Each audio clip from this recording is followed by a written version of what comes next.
kita hari ini akan belajar bagaimana memulai bisnis Imogen secara benar. Jadi hari ini mumpung kita sharing apa sih yang harus kita lakukan di bisnis Imogen ini. Oke, hari ini selamat datang kepada Mbak Tanti, terus Mbak Tina. Di hari ini saya akan sharing lah gimana caranya, apa sih yang harus kita lakuin pertama kali di bisnis. Sebenarnya materi ini nggak harus di Imogen, bisa dilakukan di kehidupan kita sehari-hari. Jadi yang pertama kita harus membuat yang namanya target.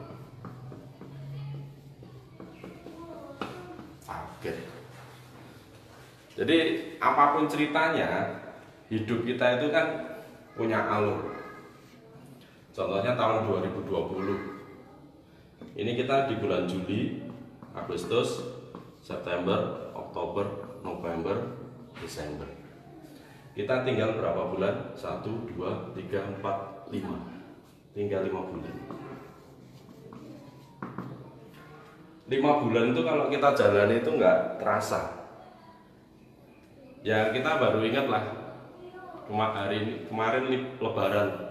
Perasaan Lebaran tahun kemarin itu baru kemarin gitu. Bahkan mungkin kita lihat anak kita itu kemarin masih kita gendong, kita susuin, tahu-tahu sekarang udah beranjak dewasa. Sudah mau gadis lah berarti. Kalau orang Palembang bilang anaknya udah mulai remaja, udah bujang berarti. Itu kan kehidupan. Jadi banyak sekali kita melewatkan momen-momen bersama keluarga kita.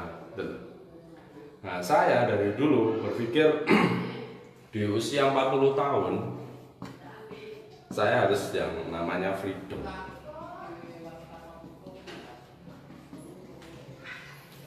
Maksud freedom ya versi saya ya. Versi yang lain sih masing-masing lah. Kalau versi saya minimal saya ya sudah punya rumah, punya mobil, punya aset lah, bisa kebun, kontrakan dan sebagainya.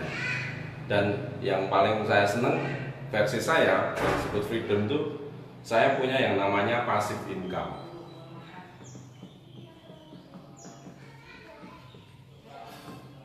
Passive income itu maksudnya apa? Maksudnya saya punya sumber keuangan walaupun saya nggak kerjakan selama minimal 6 bulan, saya nggak nongol atau saya pun nggak kerja, saya masih dapat yang namanya income. Ya putra Allah, apa yang dulu saya inginkan tuh alhamdulillah tercapai di usia saya yang sudah masuk tahun 41 ya. Saya kelahiran 79. Jadi saya sudah mencapai hal ini. Ya tinggal saat ini tugas saya apa? Tugas saya ya yang pertama buat diri saya maintenance, mempertahankan. Gimana caranya sumber penghasilan saya dan mungkin gaya hidup saya pertahankan. Kenapa? Ya saya nggak pengen di usia tua saya bukannya saya lebih makmur tapi malah terbalik. Nah, saya pengen ya mungkin 10 tahun lagi di usia 50 kalau memang Tuhan masih mengizinkan saya sampai umur 50, ya saya masih punya misi yang lain gitu. Seperti ini. Jadi hari ini kita belajar Mbak Tanti sama Mbak Tina, apa sih target tahun 2020 itu pengen punya penghasilan berapa contohnya. Atau kalau memang tahun 2020 terasa singkat ya 2021 gitu. Jadi ini contohnya seperti itu.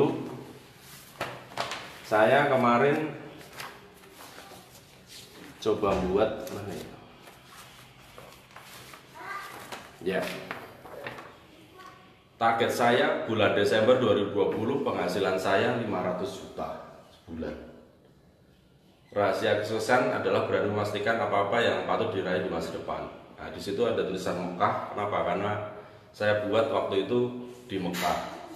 Ini kemarin ilustrasi, saya ada yang aslinya. Bahkan saksinya itu ada Ustadz pembimbing saya yang umroh, Ustadz Siabuddin. Makasih Pak Ustadz. Kemarin waktu di Mekah udah diajari banyak hal. Terus ada beberapa member-member saya. Nah, nanti di situ diganti karena Mekah ini sekarang diganti Magelang.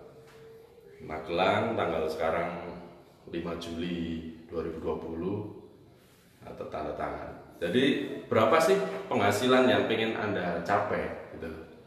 Dan nanti kita sharing apa sih alasannya. Coba aku kasih waktu 5 menit diisi berapa target penghasilannya. Ya nggak harus besar-besar banget, ya sesuaikan dengan kemampuan. Ya, buat teman-teman yang ada di Nusantara, Anda bisa buat kertas seperti ini. Anda tulis target bulan, bla bla bla. Penghasilan saya berapa? Seperti itu.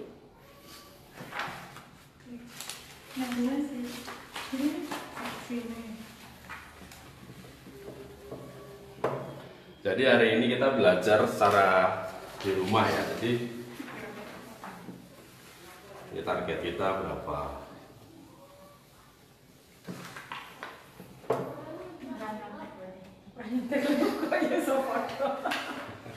Connectingnya udah jalan.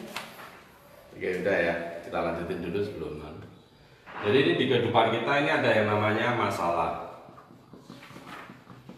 Masalah. Ini ada yang namanya penghasilan. Kira-kira kalau kita punya masalah sebesar ini dan penghasilan ini, apa yang harus Anda lakukan?